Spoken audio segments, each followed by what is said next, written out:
Hi, I'm Margie Holmes, psychologist, author, and educator. Today, we'll discuss possessive partners. I asked, have you ever had one or have you been the possessive one? Again, we got so many responses to both questions that once more, we have to do a part 2. And the part 2 will be when you are being the possessive one. But we'll do that sometime in the future, okay? Now, when I asked the question, you said, Ana P. Santos, the excuse for possessiveness is usually that he cares. But where do you draw the line between possessiveness and caring? Between caring and making you emotionally dependent? Kipar Master 2000 asks, is there something wrong that a person would openly hate a possessive partner but secretly crave his or her possessiveness? Kipar adds what is in effect an answer to his own question, which I'm so glad about. Anyway, he continues, I know many gay and female friends who seem to like that. I don't know if it is being a martyr. Some find it a secret fetish. I notice many of them have this need to be subdued or dominated. They openly hate it and say they want to leave their partners, but somehow they would also say that they like it because they are truly wanted. Well, thank you at Kipar Master 2000 for this. It's a really great insight. At Eng Tiongo says, I had one who expects me to inform him of my whereabouts every hour. What I do, what I eat, what I wear. When I forget something, one can expect a barrage of hate messages and nasty speculations. I'm so glad you left him then. Now, some of you shared your opinions or reasons for a partner's possessiveness. Bo Peep Espiritu. Possessive partners tend to have the paradigm that since I am giving you 100% of my love, I expect you to do the same for me. Edna Aquino, what makes a partner overly possessive is linked to insecurity and low self-esteem. The problem is, most advice on how to deal with it focuses on the possessive partner rather than on how to understand why this is happening. Bo Peep Espiritu also says, since when did getting permission from the partner become part of a relationship? What are the healthy boundaries that separates asking permission and merely giving information? Ray Macapagal says, I've known some overly possessive men who are actually the ones fooling around. So ayaw nilang gawin sa kanila yung ginagawa nila. Of course, what Ray is talking about is projection. Now, projection, Dr. Freud said, is one of the defense mechanisms.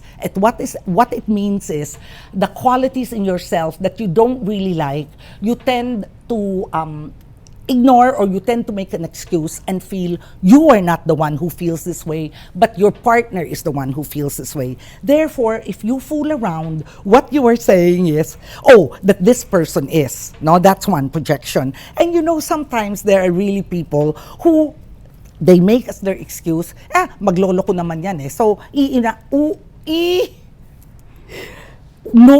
inununahan ka na lang. That's their excuse. No? I'll do it first before they do it to me. Evangeline Sanggalang, yung concept ng possession ang root. Kasi yung concept ng possession emphasizes at the expense of mutual respect for space and individuality. And then there's society, especially religion and movies, which say, we are one. Kaya ayun, nabura ang boundaries. I also asked, what would you do if you have a possessive partner? Ren La Victoria says, this is difficult, especially in the Filipino culture, which values the sanctity of marriage and also the sanctity of a good relationship where no one seems to be doing anything bad. And in our culture, parang people are quite insensitive to what may really be being possessive na parang sobra na. Now, May Magsino says, what will I do if I have a possessive partner? I'd leave him. He doesn't own me and he has no right to demand that I isolate myself from my family and friends. If he wants to own something, he should buy it, and I'm certainly not for sale. R offers a reason why some women may find it difficult to leave a possessive boyfriend. She says, some women who are with possessive partners do not realize it at first. Baka akala po nila napaka-sweet ng partners nila. Some even think that it is wonderful how their partners can't seem to live without them. Yung iba naman, kahit na napalayo na sa friends and family nila, kontento na sa buhay nila na silang dalawa lang na partners nila. And this is a very good example, Ren, or this is a very accurate analogy to what we call the boiling frog story. Are you guys familiar with it? What they say is, if there is a pot of water that's already boiling and you throw the frog in, he will immediately jump out. However, if you put the frog in a, regular temperature water and you turn on the fire and slowly bring up the heat, then the frog will get used to it even until the time he boils to death. So I think you could sort of compare it with a certain kind of possessiveness. In the beginning, ang bait-bait ng boyfriend mo or ang bait-bait ng girlfriend mo. So, you don't jump out of the water, you don't jump out of the relationship. You may even fool yourself that it is a sign of love. And then little by little, his possession shows. But since the increments are very, very tiny, you don't realize when it gets worse. Anonymous says, in our feudal patriarchal culture, traditionally, the women answer to their partners. Some husbands even feel they own their wives. Husbands like that. Naisip ko rin siguro na mga babae, bakit nila iiwanan ang asawa na masyado lang naman silang minamahal? This is what the women say, no?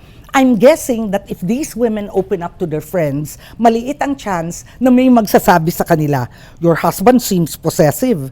Baka ang sasabihin ng mga friends nila ay, mahal ka lang talaga masyado ng asawa mo. In other words, encouraging them to keep staying with this guy. With those kind of comments, hindi talaga maiisip ng babae na umalis kahit pa possessive ang partner nila. Fellow psychologist Maureen Jean Lara shares an important insight. Inasmuch it's clear that leaving the possessive partner is the right thing to do, it is still very, very difficult to do so. So probably the reason it's difficult is that these partners, even these possessive partners that give you stress, well, they feel a need that another person needs, that the partner who is being possessed needs.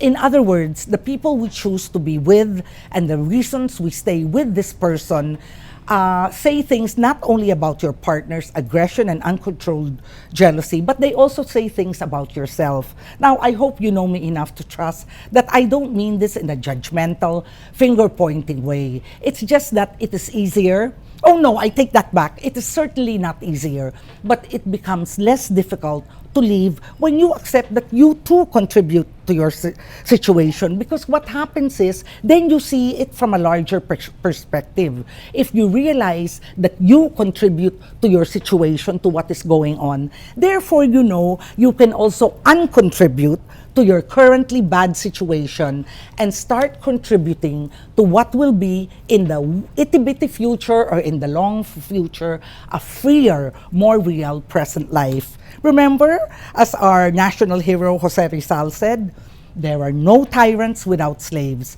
So start planning your departure or even escape when the time is right. Do it, be careful, and good luck. Now, what shall we talk about next week? Please send in your questions and comments on Facebook. Tweet using the hashtag AskMargie or send an email to askmargie@rappler.com. See you next week.